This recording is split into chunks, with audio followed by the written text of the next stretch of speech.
Welcome to my YouTube channel. So today we're going to actually look at how to answer some couple of business questions inside Microsoft Excel.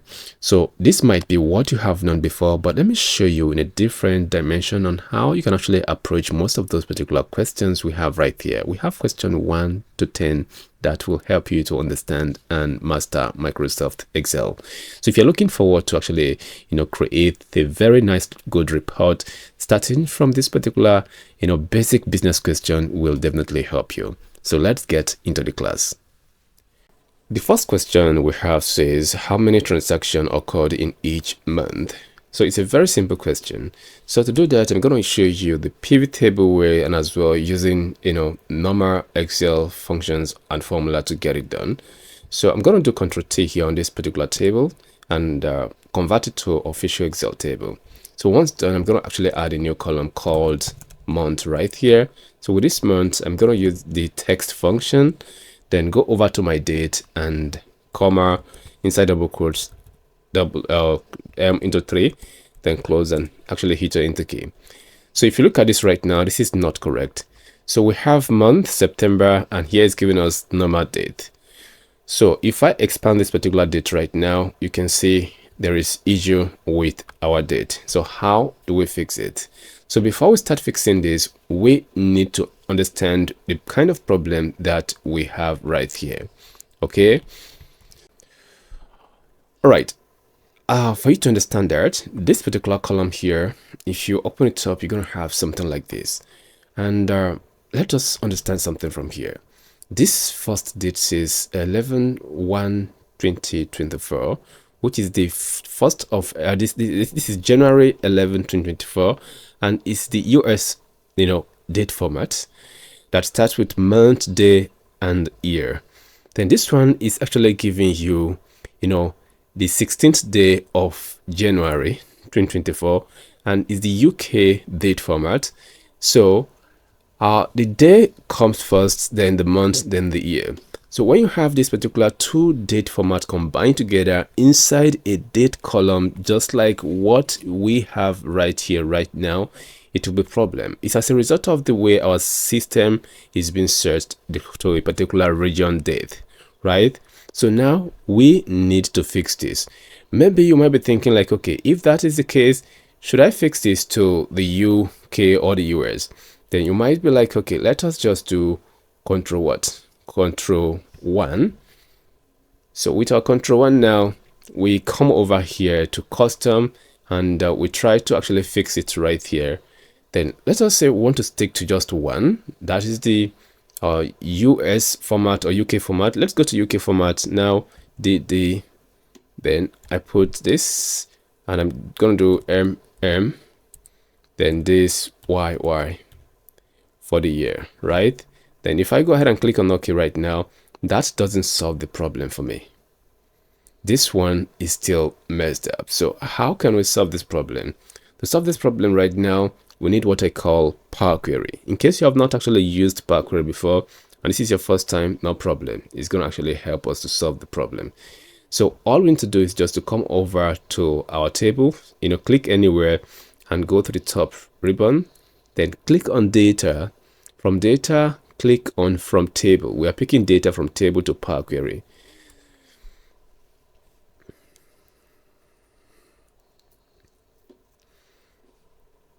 All right, we are now inside Power Query. This Power Query is a particular, part of Microsoft Excel where you can clean and transform your data. It does a lot when it comes to data cleaning and transformation. So over here now to fix this, you can click over here. And if I go ahead and convert this to a date now, it will not work. So for that, let us use this particular where it says using local. Click on it. Then we are here. The first thing you need to do is to convert this one to date. So once done, it's going to give you this particular format. So as you can see, it's on the United States. My system is set to UK. So I want to actually make sure this particular, date format is set to UK date format, not United States date format. Then we actually open up this place and start locating where we have the UK right in. So over here we have English United Kingdom. So if I select this now, this should give us exactly what we want. Go ahead and click on OK. Now, as you can see, it has been fixed automatically for us. Do you see this right now? Better. So this one here might not give us what we want, but if you want to actually extract the month with Power Query, let me show you how to do it. Then you make sure this one is selected. You go over to where it says Add Column, and you come over here to Date, and you can go over to Month and extract the name of month right here. Then you have already gotten the name of month here. So if what you want is a shorter format of the name of month, you can actually click on this one, then go to transform here, and now we locate where we have this format, and we say I think it's gonna be extract. So under extract here, we want to extract the first characters, then we choose just the first 3 characters, and we click on OK. Now we have this short month. Don't worry, I'm still going to show you how to use Excel formula to actually get it done, right? Excel function rather. So once done here, the next thing you have to do is to make sure you go to home and close and load. 100. So we have this completed 100% for us. So this one here, let's quickly see. I'm going to just delete everything and try to use this text function, then reference this now with your comma here, and we go ahead and close. So we can just make sure we double click this one. As you can see, we have the same exact thing. So this one here was created using Power Query, while this one was created using Excel function. All right, so this is how to clean your data first before you get started with the question that you have. So let's get into it. All right, as I've said earlier, our first question says, how many transactions occurred in each month? So what you need to have right now is to have the name of months right here. So I'm going to actually say month name. So with the month name, I can just type in using this format to get it done. Then you can copy down. Once you copy down to December, this is what we want.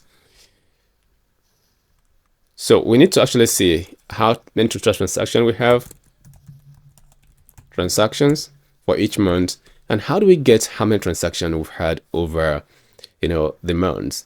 So it's something very easy. With the count if function, you can actually understand or get to know how many transactions you've had. So I'm gonna do count if. So with my count if, is asking me for the range I want to count. So I can actually come over to my month. Any of the, I think this one here will be okay. So once done, you can just add a comma. The criteria should be this one here, right? So because I'm using a table, there is no need for me to lock this particular cell right now. It's a table name. So just go ahead and close and hit your enter key. You have 31 here.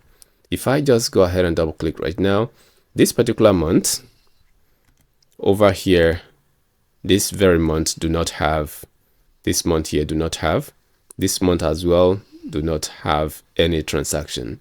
So which means April and December do not have any transaction recorded for it. So here we go. We have answered the first question. But how do we create this with ease? So that is what we are going to do right now using pivot table. So just step into the data that you have and go ahead and create a new pivot table. So pivot table here, then you click on existing worksheet, and right away, I'm going to actually make my pivot table to come here. Go ahead and click on OK. So once done, the next thing you need to do is to drag in the dates and bring it over here. Then remove the date itself and leave the month in it. So here we have only the month with transactional data. So there is nothing like December and April in this particular data right here. So drag any column of your choice here. So let me show you something. If I drag back this particular date into here right now, automatically it's going to default into a count, right? So what happens if I drag in unit cost right here? Unit cost default into a sum, And that was because it is a number. So number always comes inside this value area. But when we actually bring in what is not number, it will actually default it to a count for us. So if you want to actually count number and not making it to be a sum or to summarize your data for you, you can click on this drop down here and go to this particular view field settings. So once done, click on count and you're going to have this as count. So it gives you the same thing we have right here, 50. So to ascertain this now, with our sum function, we sum what we have here as transaction, and this gives you 50, and we have 50 here.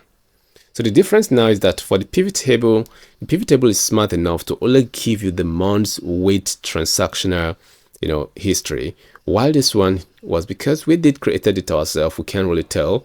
So both of them are correct though. So let us go into the next question. That is question number 2. So question number 2 is asking, what is the total revenue from sales? Total revenue from sales. So this question that is asking can be done in 2 ways. So we can do it using pivot table. We can do it using Excel, function. So I'm going to show you 2 functions to get it done. So it's only asking the total revenue. It's not asking us to create this particular total revenue for every single rows inside our data by adding a column. Although we do have this column existing here as total revenue that we can actually summarize and get our value, which I'm going to do right now. Total revenue 01. Then over here, I'm going to do the same thing again. Revenue, then 02.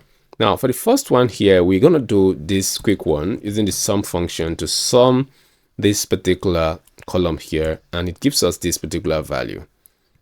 Can you see it now? We can quickly format it using the comma separator here. So now here we go. This is what we have. So with this now is something very simple. What if we don't have this column here and we want to still calculate it? What can we do? We can use this function called sum product. The sum product function is looking for an array. The first array should be our unit sold, comma, and the second one should be this particular price per unit. Then once done, close and hit your enter key. It gives you the same exact thing. That is if you don't have this column existing and you don't have any reason to create it and you still want to calculate your total revenue to answer this particular business question. This is what you need to do using sum product. Did you get it right now? That is good. Let's go into the next question here. Question number 3. So question number 3 is asking, what is the average sales value per transaction? So very simple. I'm going to actually calculate this in 2 different ways, right? So the first thing I'm going to do is to calculate my total transaction to show you this. Transactions. So the second thing is to calculate the average transaction. And I'm going to calculate that average transaction differently. This is the most easiest one. But for me to show you how this could be done in different ways, we can just go over here now. And first of all, calculate our average, our transaction here. So to calculate this average transaction, I want to calculate my total transaction. Then that is going to be count A. So the count A can count any column, be it a column with value or column with just, text, right? So if I should count this now by highlighting everywhere and go ahead and close this, it's going to give me 51. That includes the header. So what can we do to actually subtract the header from it? We can either start from here or we select everything and come over here right now and put -1. That will take off the header and we have 50, right? So once we have this 50 here, and what we want to calculate is just to actually calculate this average based on how many transactions we've had over time. So what we can do right now is just to do this. So we come over to here under average transaction, put our equal sign, and we actually I think we need one more to go. That is total revenue here. So we need to bring in our revenue. Let me bring my revenue below here. So that is going to be the sum of this total here. So here's my revenue. To calculate my average right now, I can actually take this number and divide it by the transaction we've had here. And this is what we have, right? Here is it. So now the average sales value per transaction is actually 280.54, right? So in a very simple way to calculate this is just for you to actually go ahead and do average.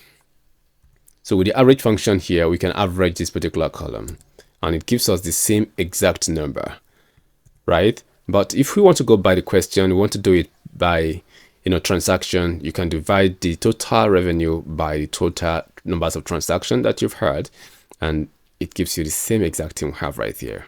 I believe you can actually do this. So just make sure you practice this. It's something very simple. Let's go into the question number 4 here. Question number 4 here says, which product category has the highest, sales? Very easy. 2 ways to show you: pivot table and using normal Excel way to get it done. So it's asking for product category. So here is our category. I can actually copy the whole category from here. Ctrl C to copy. And over here, I'm going to drop it here. So Ctrl V, Ctrl C and Ctrl V to paste. Then once we have done this, make sure it's still on highlight or on selection. Go over to the top here and click on data. Now remove duplicate. Then just choose this one. My table has a header and it's selected because we don't have any headers. Then click on OK. Now we have the unique list right here. So once you have this particular unique list here, we're going to call this one category, right? So here's our category. And now we need to calculate the to show which one has the highest sales. So what function do you think we can actually use to get this done? I think the sum if function will do that. So I'm going to do sales and sum if. So with the sum if function is asking for the range. The range should be our category. So we select our category here. Then we put a comma right on it, and the criteria should be this one. Then the sum range should be this very one here, and click on OK. Here we go. So we have this, right? Because I have preformatted this, I want to actually remove the format from here and show you how you can actually, let's go over to clear. Now here we go. For we to know which one among them has the highest sales right now, what you can do, you can select all of them at the same time, go over here and go over to home and click on conditional formatting. Then let's go over to this this one here. So you can, I think, this particular top bottom here, rules, then click on top 10. So from top 10 now, we are always selecting top 1. So when we select top 1, it's going to actually highlight that one for us in red. So you can decide to change it to any color of your choice to green because you're looking for something top. This is what you can do. Once you click on OK, now it falls under fitness, right? The easiest way to get it done is to use pivot table, as I've said earlier. Just go over here, insert and pivot table. Then you click on this existing one. Then make sure your cursor is under location and click over here. Then click on OK. So once you have done this now, you can actually come over here and drop your category into the row area and drop your sales here. And now you can actually click on this particular part. Let us quickly go over to design and report and just click on show in tabular form.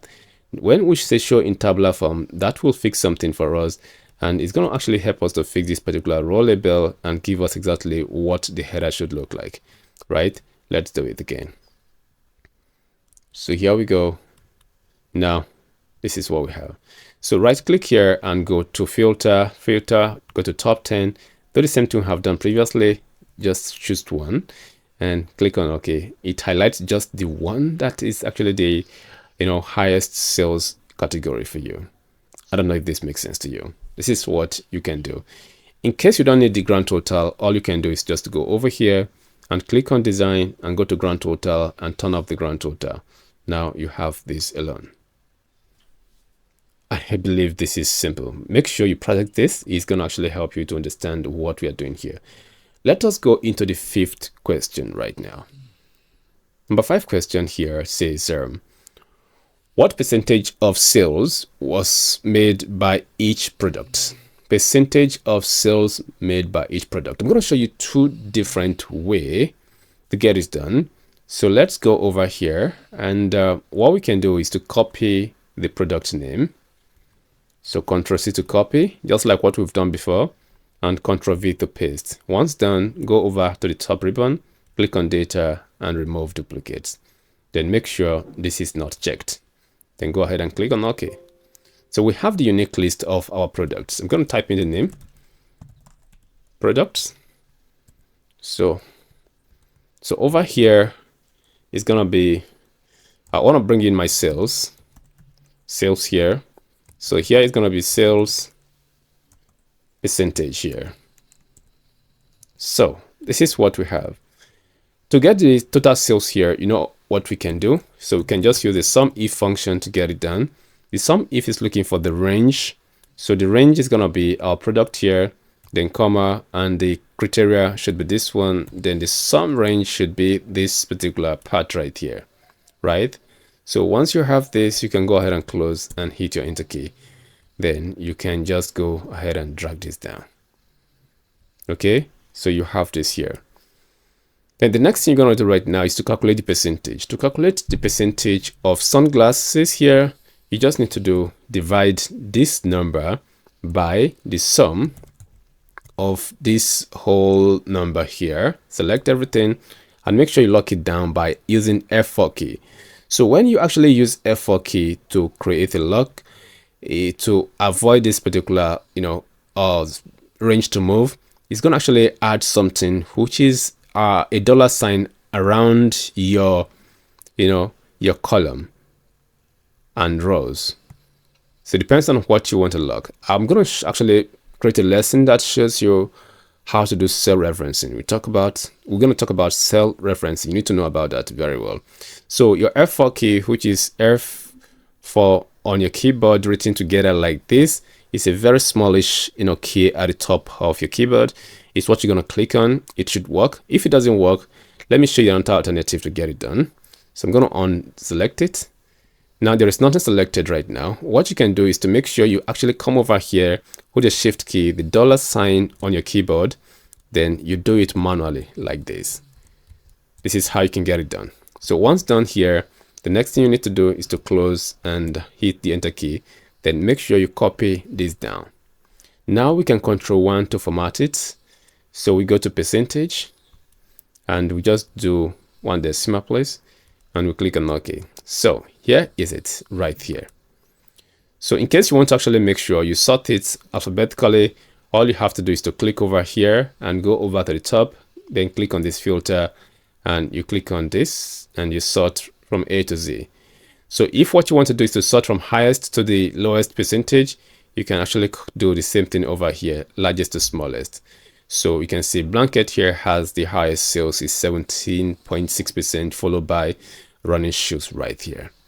So let us choose the pivot table way to get it done, and that is the most easiest way. But this one helps us to learn how to write Excel function, right, and formula. So clicking over here right now, we go over to insert. We insert pivot table. We click over existing one. Then we want to drop our pivot table closer to this very one here, and we click on OK. So once done right now, we can quickly bring in our product name into here. Then we bring in our sales, and let us go straight up to the percentage by coming over here, right click and go over to where it says show value as percentage of grand total, right? So once done, we can actually format this by doing Ctrl+1 and just remove 1 decimal place so that we can have the same exact thing. So the next thing right now is to actually sort this, from A to Z, So let's us do the same thing right here from A to Z. And if you look at it right now, this corresponds to what we have right here. Can you see? If I should highlight this particular part right now, it's the same exact thing. So this one here is pivot table. This one is what we actually customized our own, and we have the same exact thing. It's just that the pivot table way is faster. So you have to learn both of them so that if you go to an interview and you will ask not to use pivot table to get it done, because they want to know how much you know about functions and formula, then you can be able to actually answer the question with ease. So let's go into the sixth question, right? Yeah, the sixth question right here. On the sixth question, it says, how can you find the top 3 products by total sales value? Top 3 product by total sales value. It's simple. We can use pivot table and we can actually customize it all by ourselves with Excel formula and function, right? So let's do it. The first thing I'm going to do is to actually bring in my product names here, which I already have. I can go back to this particular part and copy this part. Ctrl C to copy, and we come over here and drop it. It's the same data. So once I have this dropped here, the next thing I'm going to do right now is to actually say, okay, I want the sales. So quickly we type in sales here, and using the sum if, it is still the same calculation we have been doing. It's not really something new. I just want to select the range, and the criteria should be this one, comma, and the sum range should be this one. Now, here we go. We can copy this down. So to answer the question right now that says, how can you find the top 3 products by total sales value? So to do that now, I'm going to actually do this. Over here is going to be, let's say, my products here, and here is sales. Okay, maybe what I'm going to do, let me make it very easy for you. So let us just number from 1, 2, and 3 here, because we're looking for top 3. So over here, to find the top 3, I'm going to use a function called large. Large function here will give us that, right? So here is going to be equals, and I'm going to say large. This large function is looking for an array. The array means where is what you want to retrieve is sitting. So I'm going to highlight this particular part as my area of what I want to get. So because I want to copy down, don't always forget to click on your F4 key like this and hit your comma. Now it's now asking the question, do we want to retrieve the first highest, the second highest, or the third highest, even beyond? So I'm going to say I want the first highest value, right? Then I don't need to actually lock anything down. Go ahead and close and hit your enter key. Then you can copy this down. Do you see this right now? So we have gotten this right away. The next thing I'm going to do right now, I hope you have seen this. Let us just feel like this is what we want. We have gotten this. Now we need to actually get the names of the product that has this number, this number, this number right here as our sales. So the next thing we're going to do right now is to come over here and get the name. To fetch the name right here now, it's going to be very easy. Use the index function. With the index function, we can actually say, okay, the array is always where is what we want to retrieve into the cell where we type our index is sitting. And that is going to be this particular part right here. So how can we fetch the index function? How can we fetch the product? We're going to use the match function to help us locate the number or the position of the product. And with the match function is going to ask us for lookup value. So what can you give me as a value to help you to locate the product name? I'm going to say use this. Then put the comma, don't lock it. So it's going to actually ask for lookup array. So the lookup array right now means where can we find this particular number? So we're going to select here and say go ahead and search it from here, right? So this might look confusing, but don't worry. I'm going to do a video about index and match in case you don't understand it, just to make sure it works for you. Then make sure you subscribe to this channel, and I'll teach you everything you need to know about Excel functions and formula that will help you to analyze data with ease and answer business questions. Okay, once done now, I'm going to put a comma right on it. And okay, before then, we have to use our F4 key to make sure we lock everything down, right? So lock this range. Then once done, we need to put in our comma, and we're going to say we need the exact match. That is 0. Then we close and hit our enter key. So now blanket is what we have here. We can go ahead and copy down. We have this. So to ascertain if this is true, let's quickly go over here, go to the top here, go to data and click on filter. Then we can actually go ahead and make this one to be largest to smallest. So let us look at what we have right here. So over here now, those are the top 3 showing up here. And let us look at it if it corresponds to what we have here. So blanket comes first, followed by this, followed by this. So that means something seems to be wrong here. So what is it that is wrong? Let's quickly go ahead and double click here. So now if you look at it, this is why we always do cell locking appropriately. So in case you don't have what you want, always double click and check this particular part. If something is missing here, now like this one has left this particular blanket and is moving down, is selecting a blank area, that will actually render our calculation invalid. So what do? We have to make sure we look for what the issue is all about. So I'm going to actually start to click on this one here. And if we look at this now, this index here ought to have been locked down to avoid this particular part here from moving. So we can do that on the first one. Then make sure you highlight this one here, your F4 key, hit your enter key, and go ahead and copy down. So with this right now, we should have the same exact thing we have here right now, right here. So it should 100% corresponds. And that is exactly what we have.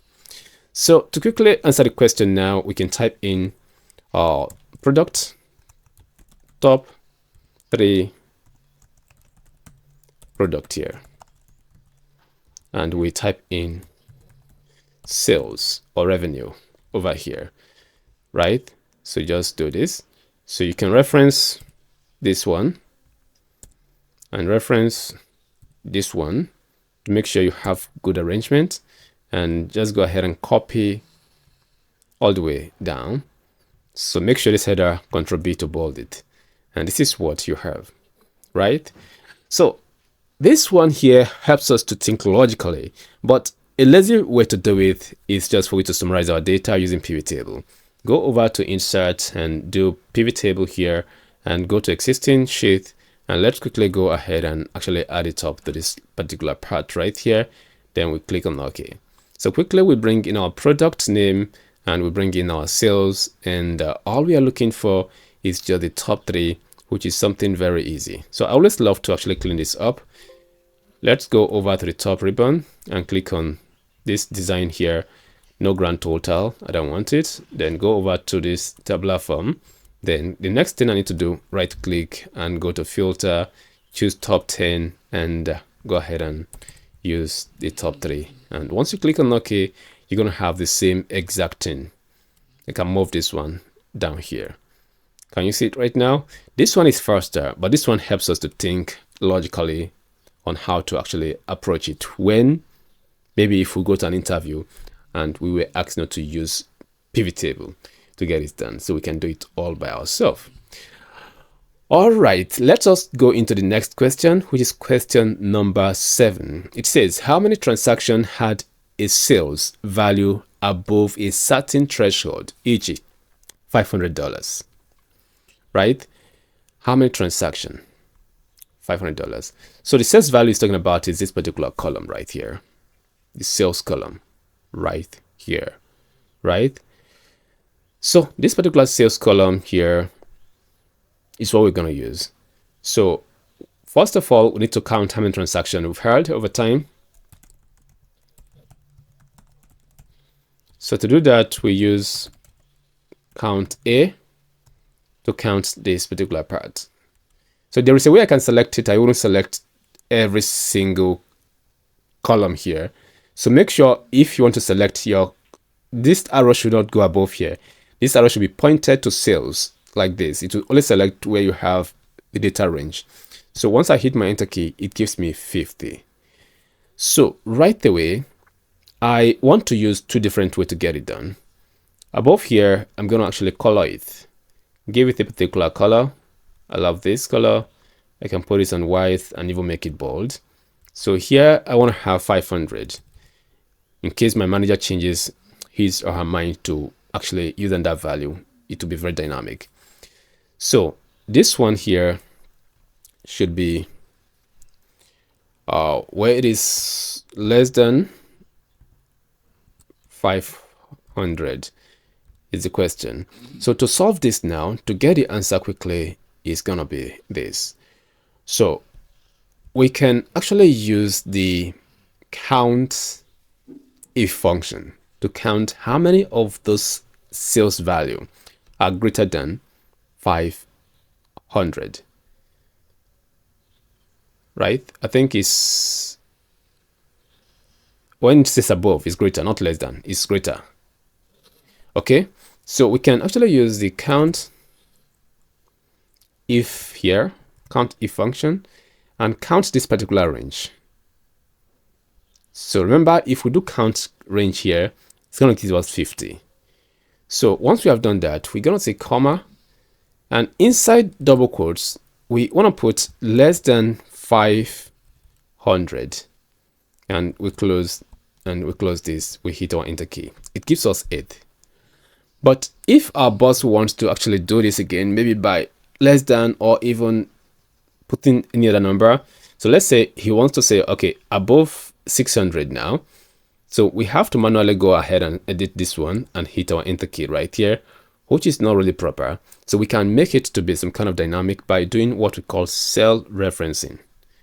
So what we need to do is to come over here now and do something else using the same, count if function here. So this count if function now is going to be a little bit different from what we have done before, because now we have to reference a cell. To do that right now, we can actually say, okay, we want to count this particular range, comma. So if we count this range, we want to count this range based on where it is greater than. Inside double quotes, you put your greater than right there because Excel does not understand greater than in this particular situation.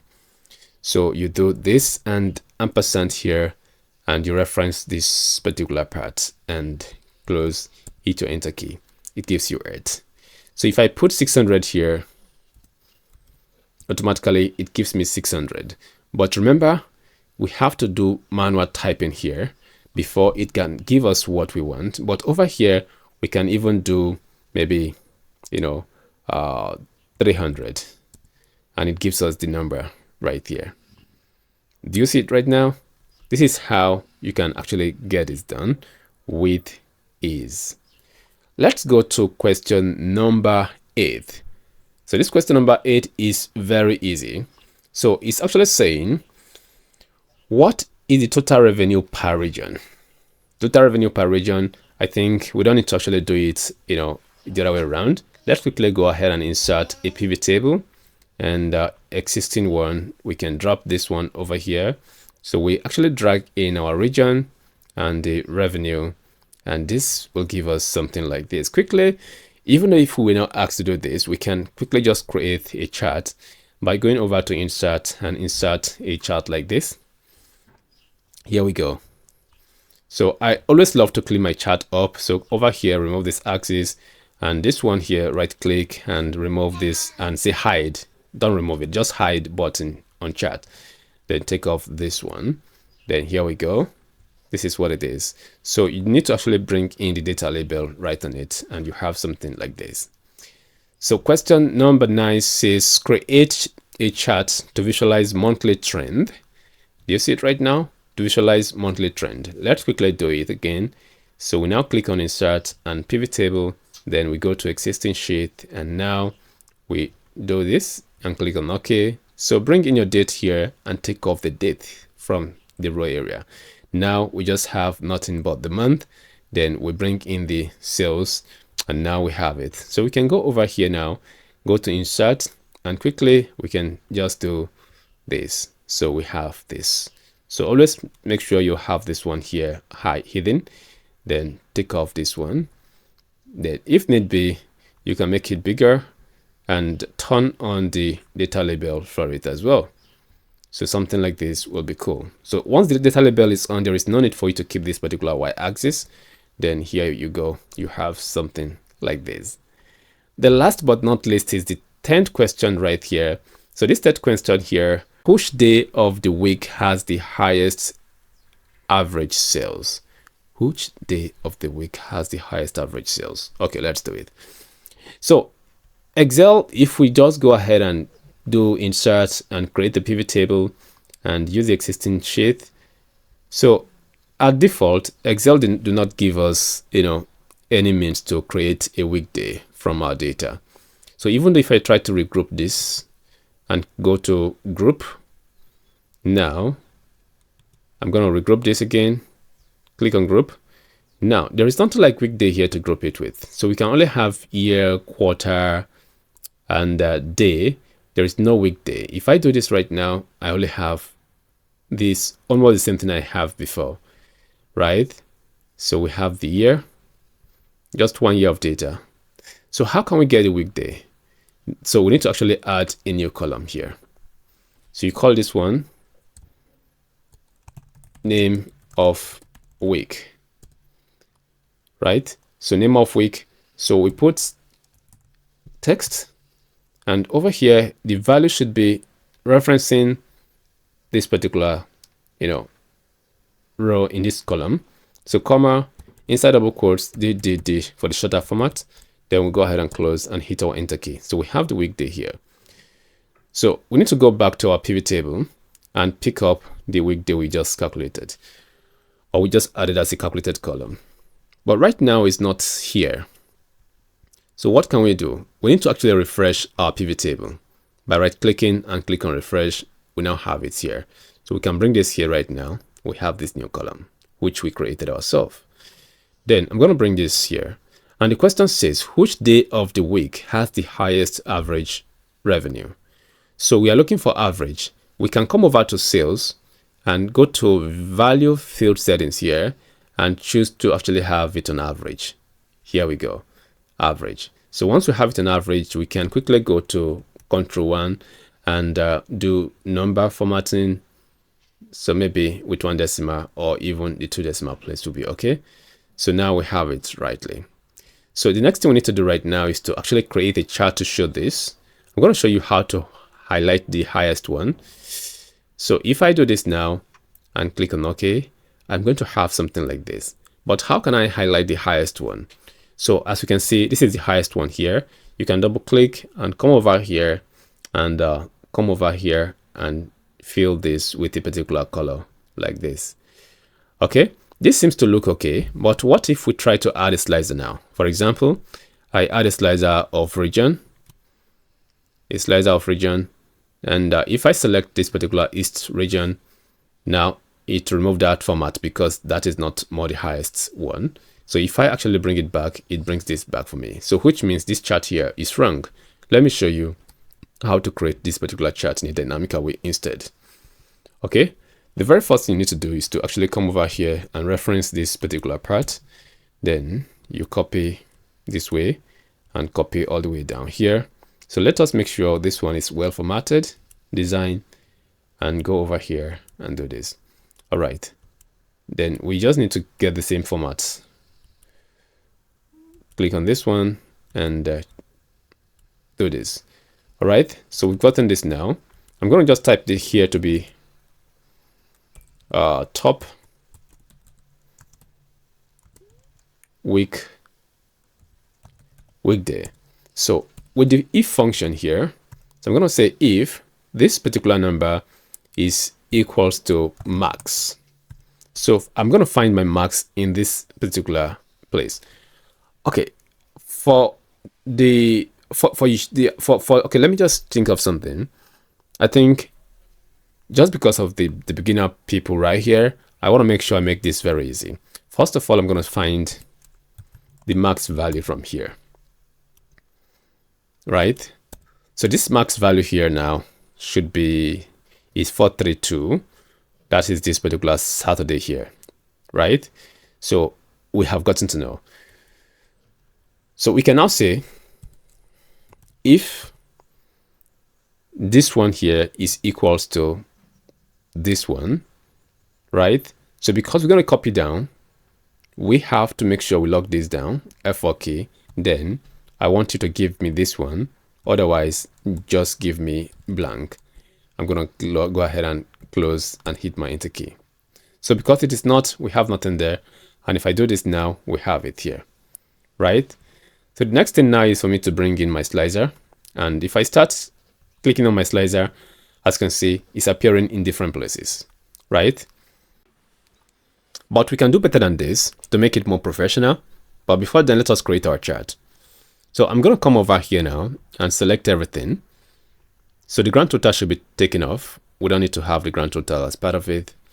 So if I actually select everything here and go over to the insert on the top ribbon and actually try to insert a chart, because I know the chart I want to use.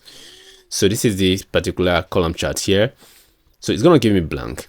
So if you want to actually make sure it doesn't give you blank, do it from this particular insert and select recommended chart. In that way, you can have something like this. This is what we want. Click on OK. So once you have this, go ahead and remove this part. This part is not going to be here. So now the grid lines should be taken off as well. So click on this one and Control 1 and go over here and put it at 100%. Then you can even increase the width, the gap width, right? So once done, you can click on this one, make sure it's selected and come over here. If this one is selected, you're going to see the color right here. So maybe you want to use it a green color to highlight it. So it's dynamic now. So we can turn on the data label. Make sure you click on this one and data label here. So let's see. Can you see? The color is moving to highlight the highest point. The next thing we have to do right now is to actually make sure we do something different. This is too basic. So let me show you how to do it. So I'm going to actually take off this particular part, take off this part and combine everything in one single place. So over here now, I'm going to say, if this particular number here is equals to max, right?